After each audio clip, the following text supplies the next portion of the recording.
Good morning, everyone. Those who are connected via Skype, and also, although I am live on Facebook streaming but on a different account, so the video will be available later on. Harmony within, the way to transcendence. Harmony within, the way to transcendence. Once there is harmony within,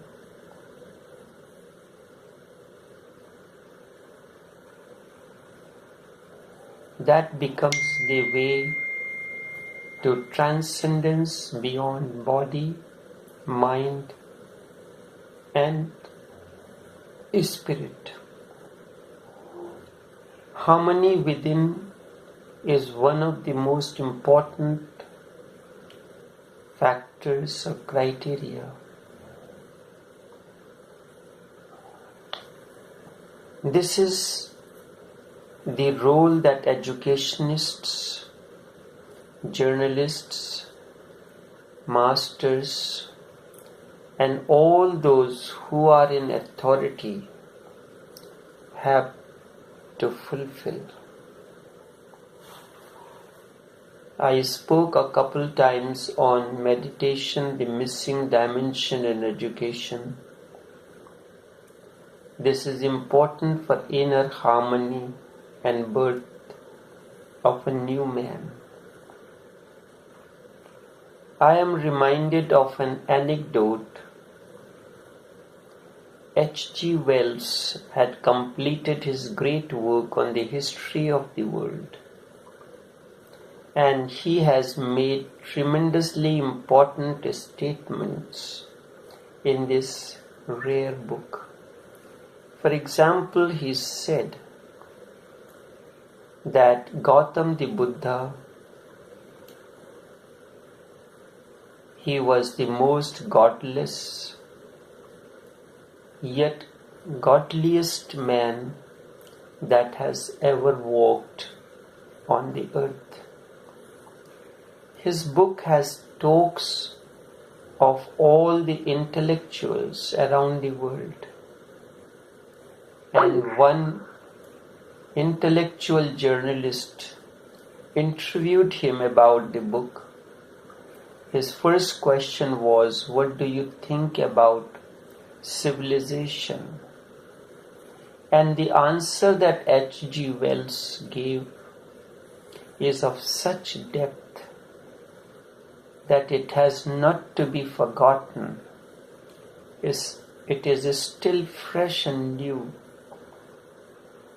He said the idea of civilization is good, but somebody must do something about it because it is still an idea. Civilization has not happened. Researching for my book on world history, I have come to know that man is still uncivilized. Man is still uncivilized, and one of the reasons man is still uncivilized is the division between mind, body, and soul. There is lack of harmony. This division has been preached by all the religions of the world. They have condemned the body. A few of them have condemned the mind too. And all of them unequivocally praise the soul. The result has not been as they expected. You remember that body, mind, and the spirit or soul, these are the stages. Body is the grossest. Mind is somewhat subtle in relation to the body, and body and mind mechanism are together. Whatsoever happens to the mind affects the body, and whatsoever happens to the body affects the mind. The result has been very strange poisoning of humanity. People have not dropped their bodies because this is the first encounter that you have. So they have not been able to drop the body. They have not dropped their minds. Instead, they have become guilty about the body and the mind. In the process, the self-respect is lost. Touch with the wisdom of their own bodies, they have lost. But you remember, body has its own wisdom. It gives you indications, and we go on ignoring. They have lost mastery of their own mind, and the reality is that unless three function in a total organic unity, man cannot attain to wholeness, and wholeness is holiness. One who is not yet whole cannot be holy either. My basic approach is not to be against the body or the mind. Instead, the harmony between the three, the unity, a symphony, a synchronicity among these three spheres is essential. And the man will be fulfilled only when the three are functioning in total harmony with one another. In the East, the body has been so much condemned that the ultimate result is poverty, no science, no technology. A poor, hungry body is starved, condemned, and neglected and rejected too. And in the West, the result has been opposite: a healthy body, an evolved technology, richer literature, art, all for the nourishment of the mind, but a poor soul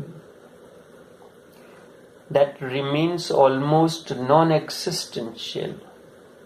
This is a strange tragedy. So in that case, the West is suffering from poor soul and East is suffering from the poor body and a poor mind. For a new man, this division has to be dropped. This is old conditioning of the East and of the West. All this antagonism, either of the spiritualists or of the materialists, have to be dropped.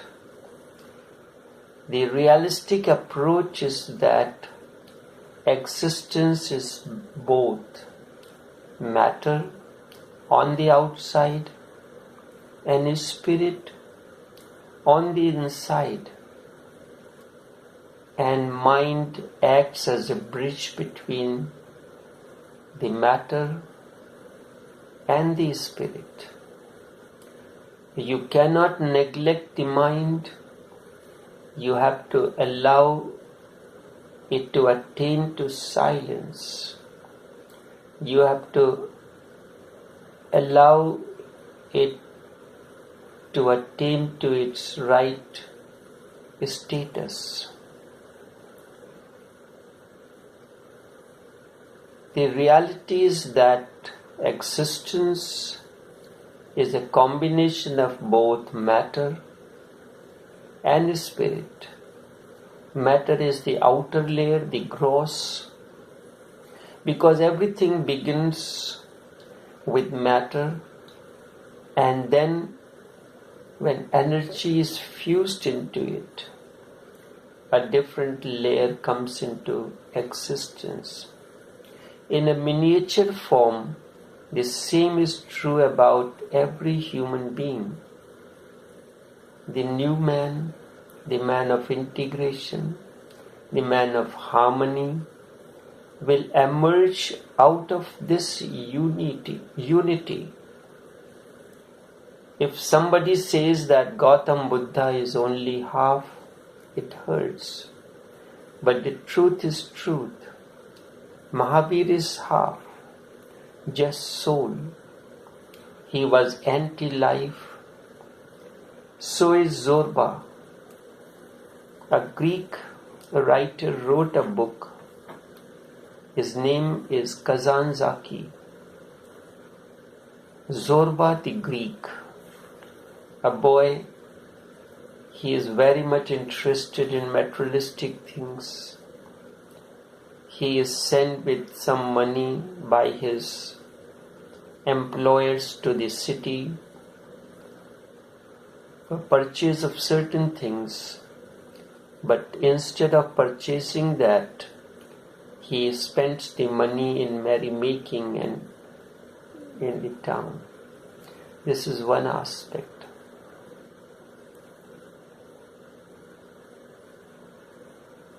And such a person is against spirituality.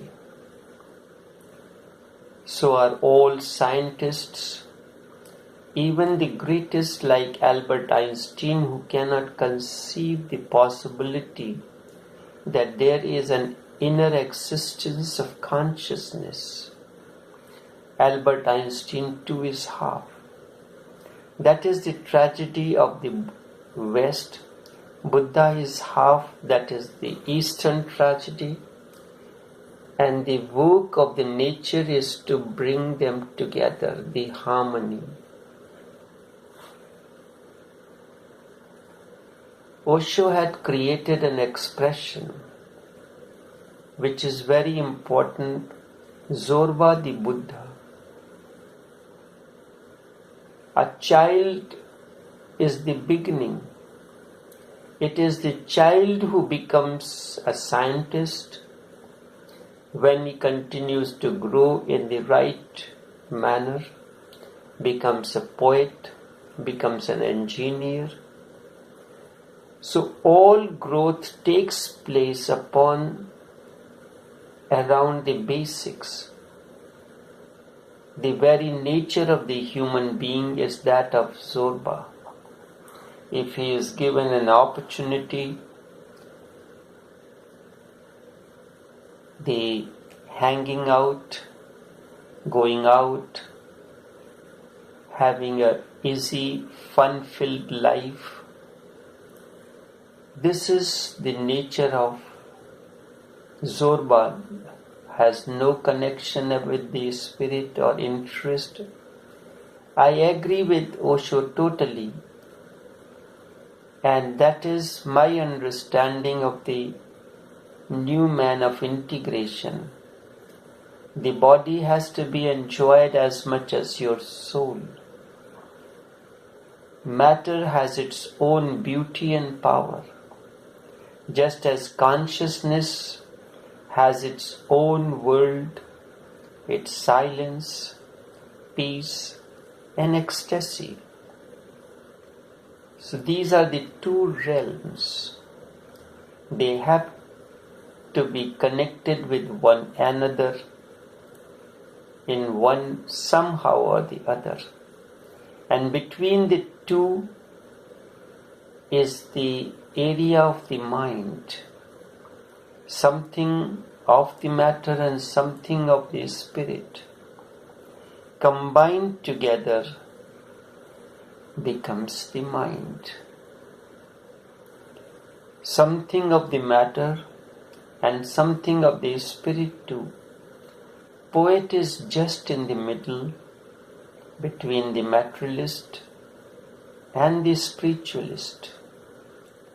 His poetry touches the two extremes. I would like all 3 points, the two extremes and the middle, to become one harmony. In the flight of poetry, the poets sometimes reach to those heights which even an awakened one cannot reach. But it is momentary. It is like a déjà vu that something happens. They are touched by that. When you look at the statements of Khalil Gibran, you will find many a times he has been touched by the higher. And in those moments, his statements are the most profound and beautiful. But those are fragments here and there.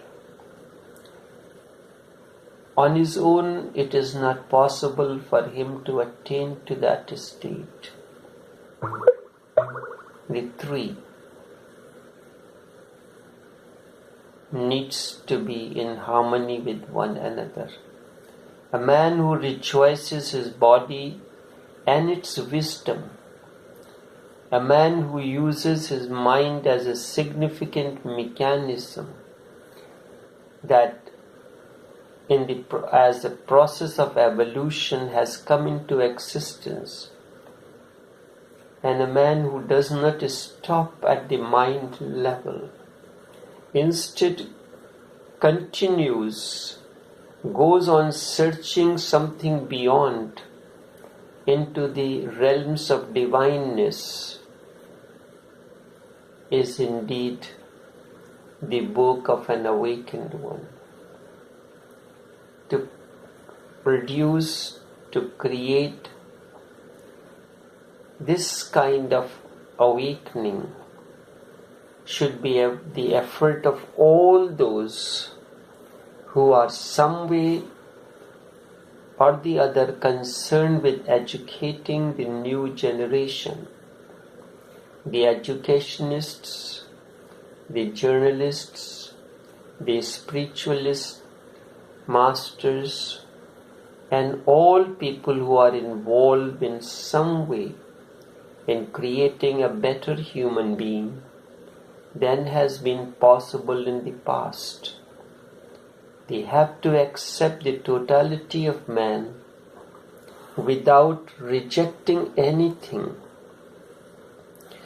Educationists, journalists, religions, and governments all can do a service to humanity if their minds are clear.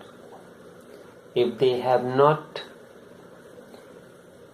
themselves been prejudiced, either in favor of a particular religious belief, spiritualism, or in favor of materialism, a journalist and educationist have to be open-minded, receptive to all kinds of possibilities that exist for man to evolve. He has to be a seeker and a searcher, and at the same time agnostic, not believer. The moment you believe in something, you start enforcing your belief. Whether it is right or wrong does not matter. You start forcing your belief. The journalists, educators, and people who are in authority have to be open to all dimensions, ready to accept anything that is going to beautify existence and make man more blissful, healthier, more intelligent, and more aware of the tremendous mystery that surrounds us. Tremendous mystery surrounds us, but we are lost in our own petty things, so we cannot see that. There is a beauty in exploring the mystery that surrounds us. Indeed, that is the only prayer, to become aware of the miraculous, the mysterious that surrounds us. And only a man who has come to a unity and harmony within himself is capable of understanding the mysteries of the existence. Only a man who has attained to harmony within is capable of understanding the mysteries of the existence. Vivekananda is reported to have said, without harmony within, emotions play a devil's role. Without harmony within, emotions play a devil's role, and to such a being, harmony's peaceful existence is denied. He cannot attain to a dancing silence and overflowing peace and harmony. This peace and harmony should surround like a glow, like a presence, like an environment around him. Once somebody, like an energy field, once somebody comes within that, within the range or the magnetic field, like a range, can never remain unaffected by it. This is the nature of the harmony and what it does. Then you can attain to something which is the essence of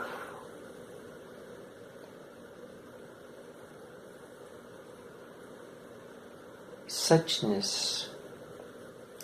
Things are as they are. The only thing is we have forgotten the art of flowing with it. The moment you learn to flow with it,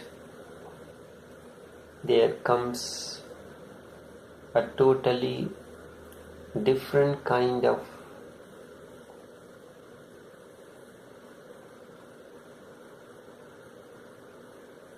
understanding.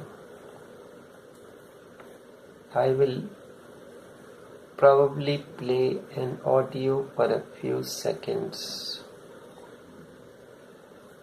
Let me just discover the audio and see if I can get it connected to it.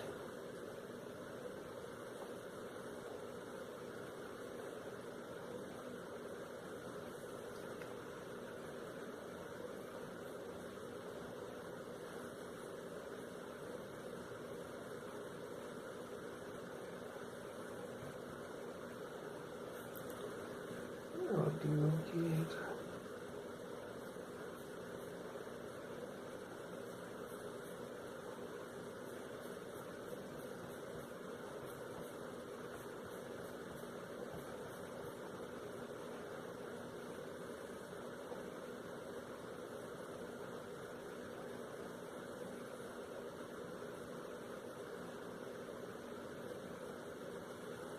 I have to leave it because I am not getting the audio. So we keep this morning session up to here. Until tomorrow, take care and do have a pleasant day.